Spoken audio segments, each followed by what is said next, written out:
What's going on out there? It's October 12th. And I'm Frank Curzio, host of the Wall Street Unplugged podcast, where I break down the headlines and tell you what's really moving these markets. Kind of feel bad for the average investor out there. Look at the news flow and all the stories and don't know what's real, what's not, the nervousness out there, even the emails that I get, frankcurzioresearch.com, keep them coming in, love it.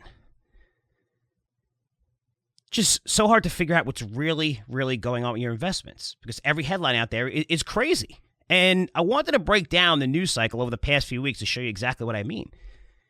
And I'm someone that covers this all the time. So, you can weed out what's BS and what's not. But for average investors, retail investors, you have your jobs, you want to invest some in capital work and stocks and stuff like that. That's why you probably listen to this podcast. But when you break down that news cycle, just over the past few weeks, and CBS, September 22nd, headline, U.S. debt default could wipe out 6 million jobs and $15 trillion in wealth. They were quoting Moody's at the time, but U.S. debt default? Debt default? ABC, this is from October 6th, China's financial system could collapse from Evergrande, that default. Wall Street Journal, this is a couple days ago. Beyond Evergrande, China's property market faces $5 trillion reckoning. Also hinted that this could start the next credit crisis, which a lot of retirees are still very familiar considering going into the credit crisis. What happened? You thought you were safe, everything was secure, you have real estate, next thing you know, your 401k is down 40%, your home value is down tremendously. Think about if you're 70 years old, you think everything's okay, you put money away, you did a great job, now you're like, what, do I have to go back to work? I mean, you know how scary that is? That's how crazy it was. I mean, right now you're probably like, whatever, but man, during a credit crisis, people see that credit crisis, that word scares the shit out of them. October 1st, CNN, a key measure of inflation surged to 30-year highs. Think about the BCE deflator. They're talking about, unemployment. Another terrible number, right? Seeking Alpha, this is from like 6 weeks ago. Inflation will kill the stock market. A lot of people go to Seeking Alpha. Be careful. Anybody can write on that site. A lot of people have an agenda on that thing. A little crazy, but sometimes they have good content. A couple of guys over there. Great people.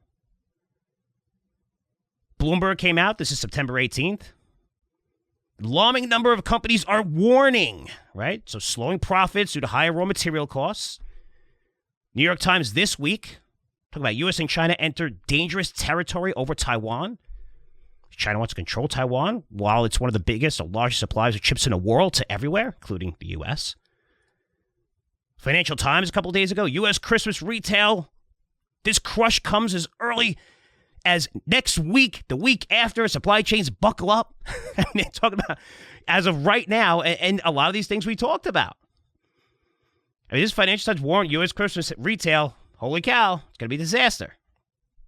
We're just looking back past 6 weeks, maybe, using the words U.S. defaults, another global credit crisis, inflation out of control, massive supply chain issues, not even close to bottoming. Politicians can't get along to something simple like raise the debt ceiling. We all need it, right? They can't even get together for something like that. Peak earnings. The valuations of stocks trading to highest levels in the credit crisis or a decade. I mean, outside from a few weeks ago, a little more expensive. The market pulled back in September, and we're working our way back up now. I mean, from someone who's in the industry and understands this. But think about you, retail investors who are not in the industry and just reading these headlines, you think the market is set to collapse. And it could. It could collapse. But when's the last time you saw positive headlines? I mean, there's no positive headlines anywhere, which kind of tells you we're probably okay and the market could go higher here. But these headlines, these create like debt default, credit crisis, these are used on purpose. They get clicks. Clicks result in more ad revenue, and that's what drives earnings for companies like CNN, Fox, Forbes, ABC, CBS, ABC, every single media company. You have to have the headline because you're all talking about the same stories, and there's millions of outlets these days, so you have to get that headline that they click. I mean, the content is meaningless unless you click the story. You have the greatest content ever. If your headline sucks, that's it. So your headline has to be crazy, and right now, what's selling is fear, which always sells. Greed sells as well sometimes, but no one's really talking about greed. You got to get to the stock market. You're going to make a fortune. No one's really talking about that. They're like, how do you protect yourself? That's the headlines out there. And to be clear, every one of these risks are very serious. I'm not making fun of them. All the organizations, just the headlines are a little aggressive, but they're serious risks. Inflation may not be transitory, which we talked about. Evergrande could hurt China, along with the U.S. conflict with China over Taiwan. And we know China is what? The growth engine of the world. Supply chain issues may last into 2023. Remember what all the CEOs of automakers are saying? It's a second quarter problem, which was last quarter. Second quarter problem. We're going to bottom. Nope. Haven't bottomed. See massive sales declines. Keep talking up your EV portfolios. And no, the U.S. won't default. If they do, you got bigger problems than investing. People will be busting into your house, robbing everything. It'd be freaking complete chaos. Again, that's why they use that headline. But stocks are expensive. You can't argue that. They are expensive. I mean, we have low interest rates and we have a Fed that believes that we can never have a recession ever again. So that's pushing the market higher, but asset prices higher. So, you could say, well, 25 times, 23 times forward earnings is super expensive based historically, but we're in markets, we're in uncharted territory. You can't compare this to anything. You can't compare to injecting $12 trillion into the U.S. market just in the hands of consumers, which has never happened ever. $12 trillion. Say this a lot. $450 billion. That's it. I say that's it. $450 billion was used to create and stabilize the system during the credit crisis. What, 12 trillion? We're talking $3.5 trillion for infrastructure. Well, we can't agree to it. Let's do $2.5 trillion. Let's do $2 trillion. We're throwing around trillions like it's nothing. It's insane. And yes, the common theme now, which I hear 20 times a day on all the financial media channels, is to buy companies with pricing power. Something we've been saying for a while. Everyone loves energy and financials all of a sudden. Like 3 or 4 months ago, they hated them. Not really energy. Energy really, so the last 6 months has been a nice energy trade, an amazing energy trade. But they're saying that because the charts look great, and a lot of these guys are traders. The fast money is traders. What's the trade? What are we going to do? Right away, well, these charts look great. Here you go. And they're right. Those charts do look great. But I have to tell you, with all the BS, all the headlines, all the risks out there, there's one asset class. So I'm going to tell you how to protect yourself. There's one asset class, just one, that benefits from every one of those uncertainties. And that's Bitcoin. Look at conflict with China. It's not going to be good for banks. Energy, stocks are trading really at very expensive levels right now. Yes, oil prices have gone up. It doesn't mean necessarily they are going to have higher profits coming off incredible lows. But remember, they're being held back from drilling with, the environment and all these groups out there on the board now, and carbon credits and all this stuff. So you're not going to see the same profits they had at $8 oil 5 years ago as they are now. Is it a great trade? Yeah, the charts look good. It's probably going to go higher. I wouldn't say pour all your money into energy right now at these levels. When I look at Bitcoin, it's a great play on inflation, as we've seen. The fixed amount of supply or coins. It's a great play on reckless government spending because the government can't really touch it. They can, they're trying, but they're not going to regulate, and they can't regulate it right now here. They can't ban crypto. They can't ban Bitcoin. And maybe some crypto issues and say a lot of these are securities, which is, I think, will happen eventually, which is great for security tokens because they're doing it the right way like we are. I mean, China is a reason why China just banned Bitcoin, crypto 6 times this year alone.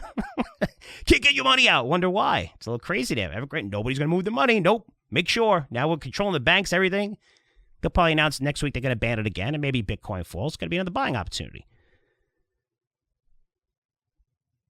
But you're going to see more Evergrande issues pop up in China. You see other countries like El Salvador adopt it. I mean, El Salvador is taking Bitcoin as legal tender. And this wasn't something that was just passed by a bunch of crazy people. They have something called a Legislative Assembly, which has 84 members. 62 of those voted this through. That's a massive amount. And that passed on September 7th. You're going to see more of this. I know some of you are thinking, this is some crazy trend in Bitcoin. I don't know. It's too speculative. Jimmy Dunn says Bitcoin has no intrinsic value. We have so many people coming out. Bitcoin's going to zero. These are mostly gold bugs. Like Peter Schiff thinks it's coming to zero. Going to zero, 000 for the last 10 years. I've been saying that, and this thing's been going higher and higher and higher. And you're losing your case. And your reputations by saying that gold's a better play. You should be in both. I'm in both. Gold has been doing crappy for a while, but uranium was doing crappy for a while too. I think you'll have a day in the sun when people are looking for, hey, this is a good value here, just like uranium. And you're going to see hedge funds pouring into this thing. I think you'll see that with gold. But man, you just say Bitcoin's going to zero. You've been hearing about this, right? So you think some crazy trend. But for someone like me that's been engulfed in this industry, knows it very well, some of the best contacts in the field, I've interviewed leaders in this space, we are in the very early stages of growth when it comes to crypto. I compare it to the internet, like the mid-1990s. And you're going to see massive growth coming from different areas. Now, what do we have in 2017? It was like the wild, wild west out there. Kids are raising $25 million for stupid projects that seem like good ideas. Storage on the blockchain, which we really don't need. It's not a necessity. People feel like a lot of their documents are protected. Yes, we see breaches here and there, but not to the point where I have to use your token in order to provide safety on your blockchain. No. Your pizza coin, selfie coin, Dogecoin. You look at those projects, they're only tied to the coin, the crypto, as a utility. There's no value in it. It doesn't matter about profits. It's how you could use that token. If you could use a token, that's a utility, then the value is going to go up because you're taking supply off the market. You're having people own it and using it for different things. If it had no utility, it's worthless. And most of these companies, even today, they don't have a lot of utilities for their token, which basically makes that coin worthless. And we saw that. 2017, big crash. It came back. Ups and downs, kind of like what we saw with the internet. But when it comes to uses, look at Binance Coin. And that could be used to lower your trading fees on that platform. Management burns tokens pretty much every quarter, I believe. They can be used by numerous things, to book flights. That makes it valuable. This coin alone is up, I think it's up 25 to 27x for us in our crypto intelligence portfolio. 27x. And it's over like 32 months. And we did see a lot of crap being produced in this space. And then what? The market crashed in 2018. We had our ups and downs in 2019, 2020. When we look at today, it's not easy to launch these BS projects anymore. Everybody's watching. You're not seeing tons of ICOs. The ones that do come out are backed by big venture funds, hedge funds. Anderson Horowitz, Pantera Capital, NCG Ventures, even Fidelity, Bain Capital, Tiger Global. These guys are investing in some of the biggest projects, which are now billion-dollar companies, like BlockFi. But most of these projects coming out, they're raising $20 million plus, have really great technology, and they have good backers. And they're raising this because the trends inside crypto right now are absolutely incredible. And you're looking at the growth potential here. Again, like you saw the growth potential during the internet boom in the mid-1990s. That was a long time ago. Maybe people listening to this don't understand. These are when companies just figured out, holy cow, we need a website. They're launching their websites. 1 page, 2 page. Well, we should get a couple more pages. Wow, it should be a link here. It was massive. This is all new. Domain companies were jockeying for position. In 1994, Amazon came out and said, hey, we have a way to disrupt how you purchase and read books. That's what Amazon was all about back then. And it was huge. It was revolutionary. And they continue to innovate, and we know where they are now. The Palm Pilot was the most amazing thing, which eventually led to the smartphone. They didn't innovate too well. 1998 was when Google was founded. It's not that long ago. Well, maybe you could say it. I'm getting older. But that was 1998. I remember when that company IPO'd, nobody wanted it. It was like, I think it was like $80 or something. Nobody wanted Google when it came out, when it IPO'd. Nobody wanted it. But this is when search engines were popping up everywhere since there was no direction. We needed something that helped navigate this massive universe we were just learning about. It took a long time for people to get emails, to scale where people had emails. Where they were using, bank accounts and online banking and trading online and stuff. This is even before that. It took a while. Now it's normal, and no matter how old you are, that's the curve, and you're learning all this stuff. That's what we are in crypto right now. And the early stage trends that have the potential to disrupt the world, I'll name a few. One of them is DeFi, which has been doing well, a lot of stocks or cryptos within that space. DeFi stands for decentralized finance. If you look at Wall Street, a place I worked all my life, one of the few places where we didn't see tons of disruption, where the internet alone changed the games in terms of eliminating the middlemen, paying unnecessary fees. You look at Wall Street firms, they charge a fortune for what? For their services. They bring in these large investors into new ideas. They underwrite the companies, and they bring them public, get a handsome fee along with likely shares of that company. Then what? They sell the issue to their clients, make massive trading fees as their clients continue to trade this security over whatever time period. It's a perfect business model, but it's fees on top of fees on top of fees. They say, well, you know what? Maybe that's not that big of a deal. And you don't see the behind the scenes stuff. Like, how disruptive can this technology be? Look at Robinhood. And giving young investors a platform to trade on, even cryptos, instead of never, ever, 99% of these people, never, ever being able to be part of that Goldman, Morgan Stanley boys club. Look at the way money is transferred. I mean, even from banks or wires is still $30, $40, whatever it is. Even international, it's more. Now, the ways to do this seamlessly using crypto with super low transactions, where middlemen don't rob you and collect those fees. I got to tell you, you may not think that's a big deal, but I want you to do me a favor. Next time you're at Starbucks, if you go to Starbucks, a lot of people have the app, pay for your coffee using Bitcoin. It may require you to sign up. I think they have Bakkt, which is their app, and you can put Bitcoin in the wallet. Probably take less than 10 minutes to sign up and transfer Bitcoin to that account. But once you pay, take a look at the receipt, because it's going to say 0 transaction fees. Because when you use a credit card, that extra fee is up to 3.5%, 2.5%, 3% for most companies. Even charged to my company when we do transactions online, which is our business. Every time you do transactions, that they take a piece of it. That's a massive, massive percentage when it comes to margins. When it comes to profits, massive. You want to find a way to increase your profits. 3% is a big deal. So when you look at the numbers, there are hundreds of billions. I checked this out, did a little research. Hundreds of billions of transactions made using credit cards all over the globe. This results in consumers spending $18 trillion annually to buy their favorite stuff. That's all together. So around $5 trillion of this is through credit cards.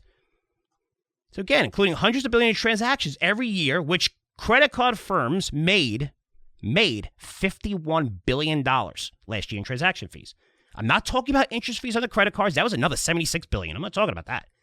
This is just transaction fees.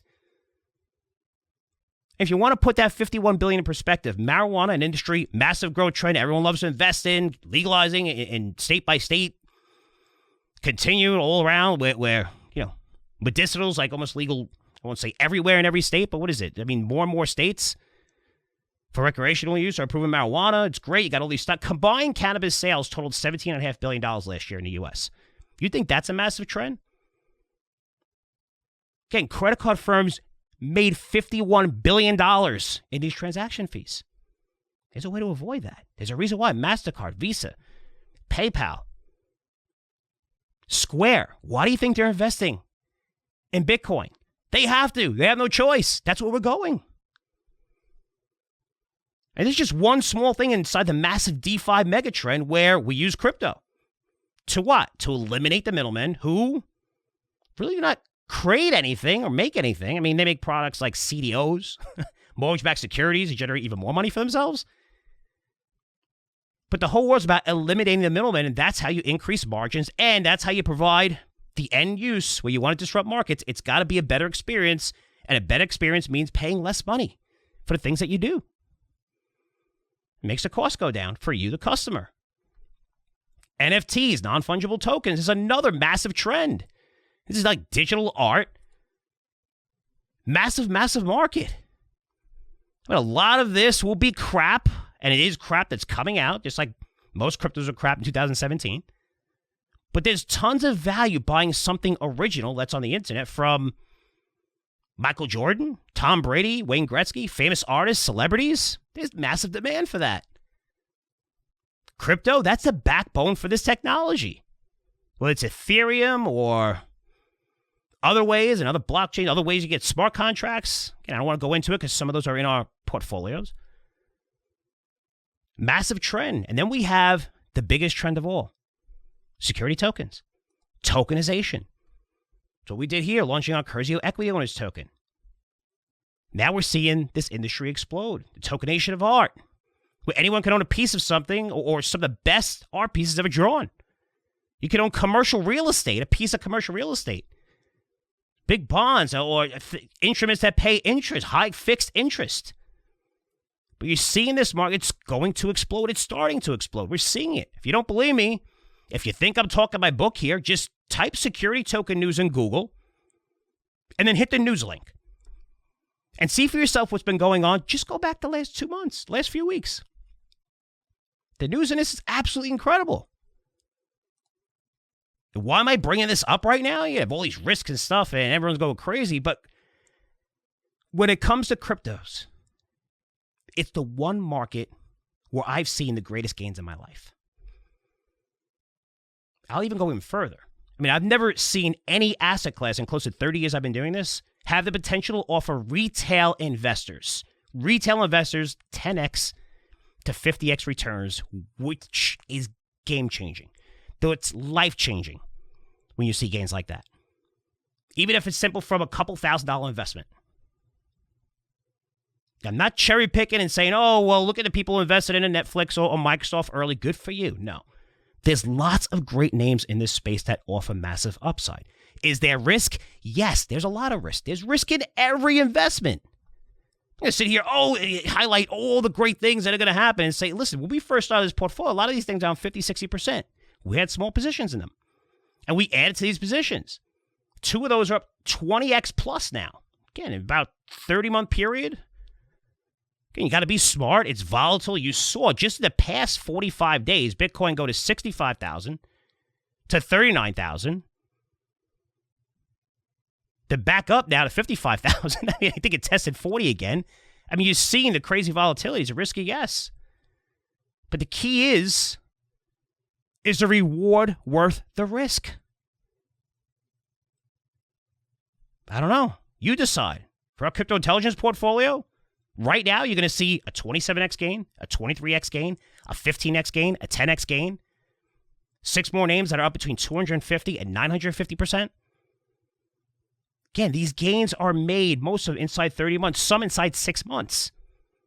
And our last 5 recommendations are still below our buy up to price. And all of them have amazing upside potential because they're in mega trends like the metaverse. If you don't know the metaverse by now, went over it a couple of times, sit down, grab a cup of coffee, tea, whatever you drink, and be ready to sit there for 3 hours as your mind explodes. It's incredible. It's exciting. It's fun. It's where Facebook, one of the largest companies in the world, 2 billion plus users, said that's going to be our company in 5 years. DeFi, mining for cryptos. These guys mine for cryptos. You got to figure out solution. It's a whole mathematical problem, but a lot of these guys carry Bitcoin on the balance sheet. Hey, look where Bitcoin's going. AI, because of trading technology, you take advantages of all the different exchanges and find the best price. And these are some of the issues in a portfolio now, the last 5. But for me, as a publisher that wants to make you money, that's how I get paid, right? I mean, if I'm not doing a good job for you guys can't. So I don't get paid by the companies that I recommend. None of them. They don't pay me. I invest in some of them next to you guys. Buy them after you, most of them. Just, sometimes I'm in issues very, very early where I might be a private placement. And if that thing goes a little bit higher, whatever, and I feel like there's a massive potential, I'll recommend it. I'm not selling these things. I'm owning them long term. I always provide full disclosures. But for someone that cares about the customer, right? And yes, while you make money, what does that mean? It means you're going to subscribe to more and more and more products. And that's what most of our subscribers have done. Some of you aren't subscribers, but when you become a subscriber of one product, almost every one of you wind up owning numerous products because our research is great, our content is great, and our analysts are great. They have to be great. If not, it's my job to get rid of them and put someone in there that's going to do their job. Everybody has to be held accountable. But as a publisher looking at this, crypto by far offers the best risk reward you'll ever see as a retail investor. Why is that? Because you're looking, it's all about idea generation. And the time ideas get to you as a retail investor, the growth, a lot of that growth already took place, whether it's Snowflake, whether it's Coinbase, Robinhood, Palantir. And these names come to you and you can first trade in multi-billion-dollar valuations. Whether it's SPACs, which I know you think, wow, 10, 11, 12, 13, this sounds great. The insiders are in these names at $2, $3, $4. They love selling this to you at 12, 13. That's where you're buying them. And you're buying them at insane valuations. And just look at all the SPAC. Just pick whatever SPAC you want. Whatever. And some of them worked out, but most of them are not working out anymore because everybody went crazy and they know they can generate fees and give you warrants and give you all this crap or give themselves warrants and get out early. But if you look at the valuation of the companies that they've taken over, look at those valuations. It won't be difficult to find because they did capital raises and then they disclose it. You're going to see $1 billion, maybe a company $700 million 2 months before they merged with a SPAC. When they merged with a SPAC, it's like a $3-4 billion valuation. It's horseshit. That's where they want you to buy this. That works until it doesn't work anymore, until the retail investors get killed and say, I'm not buying this garbage anymore. That lasted about 1.5 years. You're not seeing lots of SPACs out there now. But one market where you have a clear advantage over Wall Street and so many greedy institutions, it's crypto. Is there a learning curve? A little bit, but get started on Coinbase. Open up an account on BlockFi, Gemini. Buy a little Bitcoin, transfer a little money there. These sites are secure, they're good. And for us, we provide videos exactly how to open accounts on almost every crypto platform that you could trade as a U.S. investor, how to buy new recommendations, what price to pay, how much percentage to put into each one. And we include all of that in our Crypto Intelligence newsletter. But as Bitcoin goes higher, guys, and this is the big thing, which I think is inevitable, because you're seeing worldwide adoption, different countries. 55% of the largest banks are now integrating with crypto. Again, more and more countries adopting Bitcoin as a means of payment. There's limited supply. We're going to see many of these names explode, especially inside DeFi, NFTs, and really in security tokens. And that's going to give you the opportunity to invest on the ground floor of these names. It's something you can't do as a retail investor. You can't do that anymore. So I'm not saying just go in blindly. There's a lot of risk, but the amount of risk you're taking compared to the reward you're going to get. I mean, think about an ESG company. If it works out, you're getting, 3x, 4x gains. And then you see 50, 70% retracements now. And you look at a crypto where you could maximize that potential even more. And yes, you might be taking on the same risk as some of these names, but your goal, it's all about risk reward. If you can take on the same amount of risk, but your reward is increased by a factor of 3x, 4x, 10x, what are you going to do? Again, someone's been covering this stuff for a long time. It's giving you an opportunity to have massive returns, and this is still very early in the growth cycle. You can find a lot of this information on cryptos, on the industry, security tokens, on our website, curzioresearch.com. Do your own due diligence as well. There's a lot of other great sites out there. But if you're not familiar with this trend, if you're not in it yet, maybe you're just too stubborn to learn something new or get in it, maybe you feel like you already missed out on the big moves, do me a favor, take the dive. Start with just a little bit of capital and see where it goes. Find a couple of people that are great in the industry that you can listen to. There's a lot of garbage out there and pump and dump schemes with they're called shit coins. But the upside potential in this industry is incredible. It's nothing I've ever seen in my entire career. If you're listening to this podcast for the first time or just the past couple of weeks, I've been doing this for 14 years. Podcast 14 years, incredible. I know everybody has a podcast now, 14 years. But if you're just listening, you might say, hey, this guy's pitching a load of crap right now. He doesn't. I did it personally. I based my entire company and reputation on this trend, turning our company into a digital security. Curzio Research has my name on the door. We're the first in the world to be publicly traded, which is going to soon be trading on a large security token platform in the world based on volume, and that's T0.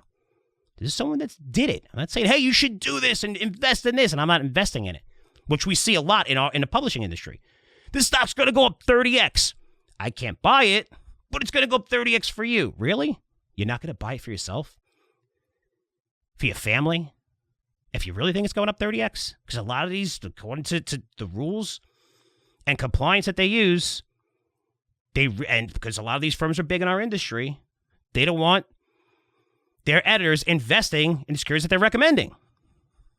I don't know. To me, that sounds a little crazy. If you really think something's going to go up 20x, 30x, you're not going to recommend it for yourself. You're going to recommend it for everybody else. For most of these people on your list that you don't know, think about that for a minute. I base my company on this trend. I'm excited about it. The news is amazing. The access we're going to have to this industry, I can't tell you how many companies are contacting us to talk about it, how to get this going, which is going to offer, for CCI investors, for our investors. Again, that's, crypto intelligence, we call it CCI, but the access that you're going to have to this industry is incredible. It's going to be awesome. I've been getting tons of requests to subscribe to Crypto Intelligence. Don't subscribe yet through our website, or you're going to pay the full price. So we're trying to come out with something special. And sending you a special discount only for podcast members. Members are already on our site at Curzio Research. But if you're interested, there's going to be the opportunity to subscribe at the lowest price possible. I'm also going to show you my entire portfolio, not cherry picking the entire thing. I'm not going to show the names, obviously. I'm protected. People have paid a lot of money for this newsletter. But the gains, losses, buy up to price, percent you should own, which is anywhere from 2% to 6%. An exception with one stock to 8%. That's usually position sizing, which is extremely, extremely important. If you don't follow that, I would tell you don't even subscribe to the newsletter because you're going to get wrecked taking full positions. Because there's a lot of volatility. You take advantage by taking small positions. But again, even if you're not interested in subscribing, please do me a favor and start learning about this incredible industry. Because it's still in the very early stages. It's the beginning. It's where the most innovation is coming from. And it's one of the few places, if not the only place that I know of, where retail investors get the chance to invest in growth companies near the ground floor. That includes our CEO token, Curzio Equity token. We're a small company in a highly competitive industry. Maybe I failed. Maybe this doesn't work. However, if we do grow this into a multi-billion-dollar enterprise, investors will make an absolute fortune since you can invest in our CEO token near the ground floor of our business. And something you can't do anymore as a retail investor with SPACs and new IPOs coming out billion-dollar plus valuations, crazy expensive. And again, when you're buying these names, insiders are happy to dump that stock on you. But security tokens, man, definitely different. And this market is on fire right now with close to $4 billion worth of issuances in the pipeline. That's according to our friends, Security Token Advisors, track this industry, great guys. $4 billion right now in the pipelines worth of issuances, just in security tokens. This industry is here. You have the chance to take a huge advantage of it. If you have any questions, comments, you can send them to me at frankcurzioresearch.com. I usually take questions in this segment, but I like to keep them to around 30 minutes. So I'll take questions later in the week, maybe tomorrow, maybe Thursday, we'll see. But send in your questions, frankcurzioresearch.com. I'm here, especially on crypto. Provide the best places to go. You get great information. Again, you can find a lot of this stuff on our website at curzioresearch.com. So, guys, that's it for me. Questions and comments, I'm here for you. I'm not going to give you my email address again and say it for the 10th time. But seriously, if you want, send me emails. I'll do everything I can to help you out, to get you in this, even if you don't subscribe to the newsletter, if you're finding other places. Someone's been doing this for a very long time. We have great, great contacts. People have been helping me, sending me research. It's easy to get caught in the wrong places in this industry, invest in garbage stuff. That's not what we're doing in our portfolio, and we're making massive gains investing in really, really good cryptos. Not BS cryptos, not pump and dump scams, which you're seeing out there.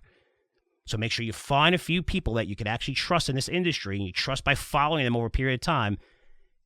And trust me, I mean, in terms of the gains that you can make are incredible. And there is risk, just like in every other investment, but the reward much, much higher than you'll see any place that you could possibly invest in as a retail investor. So really appreciate all the support. I'll see you guys tomorrow. Take care.